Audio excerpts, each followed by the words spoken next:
আজকে কিন্তু প্রতিজ্ঞাবদ্ধ হলেন। কি প্রতিজ্ঞাবদ্ধ করলাম জানেন? আগন্তুক দিনে কোনো বা কারো এসে আপনাদেরকে 200-300 টাকার প্রলোভন দেখাতে পারে। এই 200-300 টাকার প্রলোভনে কেউ যেন আপনাদের নিজেরকে বিক্রি করে দিবেন না। আপনার গণতান্ত্রিক ভাবে আপনাদের অধিকার 2024 ব্লকৰ যি আমাৰ আজি জইনিং প্ৰগ্ৰাম, এই জইনিং প্ৰগ্ৰামত উপস্থিত থকা আমাৰ বিপিএফ দলৰ দলপতি, আমাৰ সবাৰে অতিকৈ মৰমৰ আমাৰ হাগ্ৰামা মহিলাৰী ছাৰ, আৰু লগতে আমাৰ এই বৰ্মা সমষ্টিৰ 3বাৰকে বিধায়ক, আমাৰ এক্স বিধায়ক, আমাৰ এই বিপিএফ দলৰ জেনেৰেল ছেক্ৰেটাৰী আমাৰ মনেশ্বৰ ছাৰ, আৰু আমাৰ কোকৰাঝাৰ এই পশ্চিম জিলাৰ আমাৰ এমএলএ ছাৰ, লগতে আমাৰ বিভিন্ন পদত থকা আমাৰ এই বিপিএফ দলৰ সন্মানীয় ব্যক্তিসকল, আৰু আমাৰ লগতে আমাৰ এই মই আজি মানে ৰাজবংশী ভাষাত অলপ ভাষণ মাৰিম। আছে না ইয়াতে আমাৰ অলপ আছে? হাত দাঙিছে না? দে দাদাগিলা বন্ধুগিলা সবাকে নমস্কাৰ দিলাম। তো আজি আমি জইনিং প্ৰগ্ৰাম এটা কৰা হৈছে। ইয়াতে উপস্থিত আমাৰ হাগ্ৰামা ছাৰ আহিছে। আপোনালোকে দেখিছে যে আমি কোচ ৰাজবংশী জনগোষ্ঠীৰ হয়। মোক এই জেনেৰেল ছেক্ৰেটাৰী পাতিছে আমাৰ বিপিএফ দলৰে চেলৰ দীপন অধিকাৰী হিচাপে। মই আজি এইখন মঞ্চত আহিছোঁ। এইখন মঞ্চত আহি ভাল লাগিছে। কিয় ভাল লাগিছে গম পায়? আজি আমাৰ বিপিএফ দলৰ পাৱাৰ নাই, ফাংচন নাই, তথাপিও যে আজি আমাৰ মাজত ইমান ৰাইজ ওলাই আহিছে, এইটো কাৰণে মই আজি নতুনকৈ জইনিং কৰিবলৈ অহা সকলোকে মই ধন্যবাদ জনাইছোঁ কোচ ৰাজবংশী চেলৰ পৰা।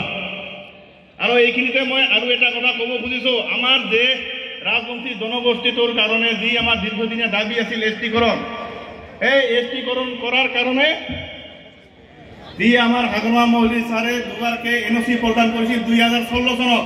কিন্তু প্ৰমোদ বড়ো ডাঙৰীয়া এই ইউপিপিএলৰ যি আমাৰ আজি তাৰিখত চিফ প্ৰমোদ বড়ো ডাঙৰীয়া কি কৰিছে? বিৰোধী কৰিছে। প্ৰমোদ বড়ো ডাঙৰীয়া যেতিয়া একচুক নেতা আছিলে বিৰোধী কৰিছে, আমি মানি লৈছোঁ। কিন্তু যোৱা এবছৰ আগত মই এটা নিউজত পালোঁ যে প্ৰমোদ বড়ো ডাঙৰীয়াই এই মিডিয়াসকলৰ ভাইসকলৰ আগত কৈছিল যে ৰাজবংশী দিনীয়া দাবী এইটো পৰিহাৰ কৰি নতুন চিন্তা কৰিব লাগে। আমি কি নতুন চিন্তা কৰিম? আমি আমাৰ প্ৰাপ্য বিচাৰিছোঁ। আমিতো প্ৰমোদ বড়ো ডাঙৰীয়া দেউতাকৰ মাটি কাঢ়িব খোজা নাই না, হয়নে নহয়? নাই। গতিকে প্ৰমোদ বড়ো ডাঙৰীয়া আমাৰ কোচ ৰাজবংশী বিৰোধী নেতা হয়।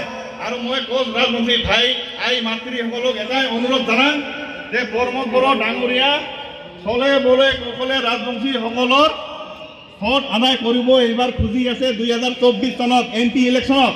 কিন্তু আমি এইবাৰ কোচ ৰাজবংশী জনগোষ্ঠীটো এক হ'ব লাগিব, আৰু এক হৈছোঁ। এক হৈ এইবাৰ আমি 2024 চনত আমাৰ বিপিএফ দলৰ কেণ্ডিডেট জিকাম। আৰু এটা ভাল সোণালী সুযোগ হ'ব আমাৰ 2025ত, যিহেতু 2025ত আমাৰ বিটিচি ইলেকশ্যন। বিটিচি ইলেকশ্যনত আমি আমাৰ বিপিএফ দলৰ যি দলপতি হাগ্ৰামা মহিলাৰী ছাৰক আমি চিফ বনাব লাগিব। কাৰণ বিটিচিখন ধ্বংস কৰি আছে প্ৰমোদ বড়ো ডাঙৰীয়া যি ইউপিপিএলৰ দল। সেই ইউপিপিএল দলৰ যি ধ্বংস কৰাৰ কাৰণে আমি বড়ো ডাঙৰীয়াৰ যি পৰিকল্পনা কৰিছে 2025 চনত ৰাজবংশী জনগোষ্ঠীৰ লগতে মুছলিম ভাইসকল বা আমাৰ আদিবাসী ভাইসকল বা গোৰ্খা ভাইসকলক লৈ যি পৰিকল্পনা কৰিছে 2025 চনত আকৌ বিটিআৰৰ চিফ হোৱা। কিন্তু এইবাৰ যদি বিটিআৰৰ চিফ প্ৰমোদ বড়ো ডাঙৰীয়া হয়, এইবাৰ খাটাং কথা 2025ত মাইনৰ কাৰণে জাননী দিছে, আদিবাসীসকলক দিছে। কিন্তু এইবাৰ 2025ত যদি প্ৰমোদ বড়ো ডাঙৰীয়া বিটিআৰৰ চিফ হয়, তেতিয়াহ'লে ৰাজবংশীসকলক এইবাৰ উচ্ছেদৰ কাৰণে জাননী প্ৰদান কৰিব।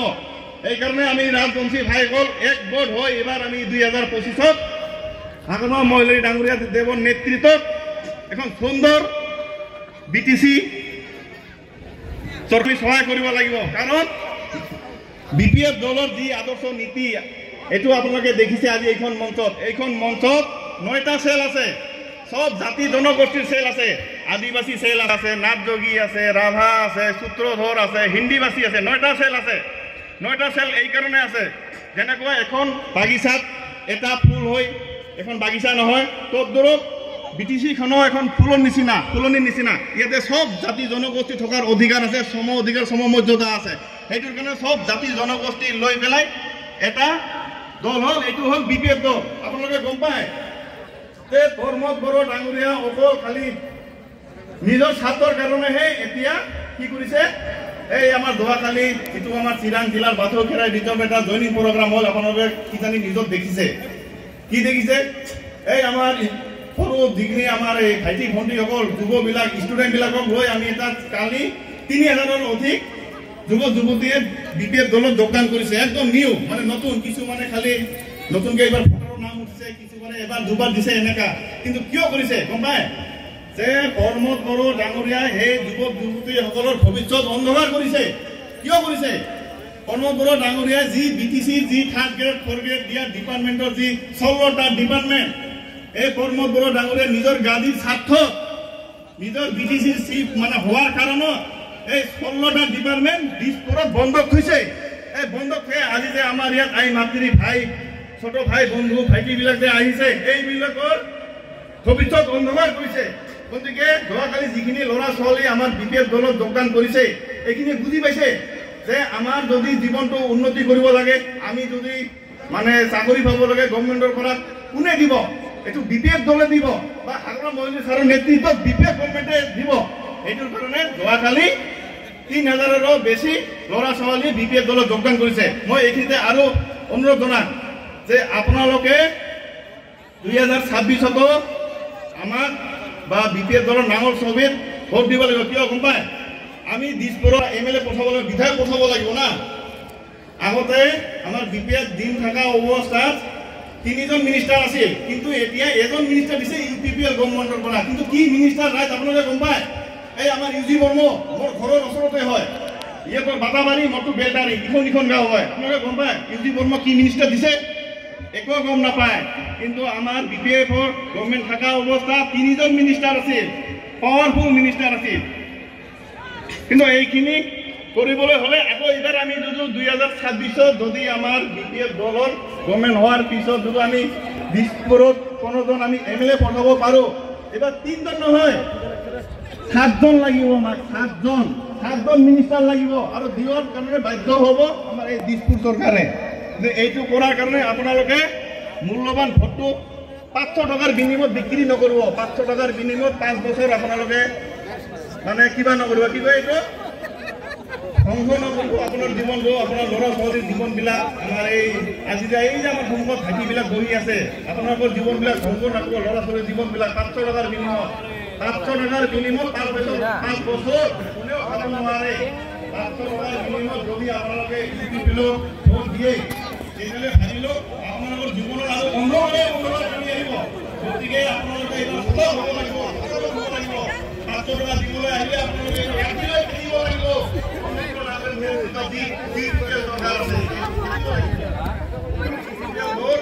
নাথাকে টেঙা আম বাজাৰত এবাৰে বিক্ৰী হয়, UPPL দল হ'ল টেঙা আম। তেনেকুৱা আজি ইয়াত বিক্ৰী কৰিলেও কোনোবালে বিক্ৰী কৰি এবাৰে বিক্ৰী হয়, তাতকৈ বেছি UPPL দলৰ মানে কাম কৰিব নালাগে। 5 বছৰতে প্ৰমোদ বড়ো ডাঙৰীয়া UPPL দলৰ DNA টেষ্ট কৰাৰ কাৰণে UPPL থাকে না, এই UPPL DNA টেষ্ট কৰাৰ কাৰণে নাপাব 2025ৰ পিছত UPPL দলক পাব। তো মোৰ সন্তান ৰাইজ, মই ইমান ভাগত মাৰা এক্সপাৰ্ট নহয়, কিবা ভুল ভ্ৰান্তি হ'ব পাৰে। তো মোৰ বক্তব্য ইয়াতে সামৰিলোঁ। আৰু মানে আমাৰ বহুত বক্তা আছে, ভালকৈ বুজাই দিব। ধন্যবাদ।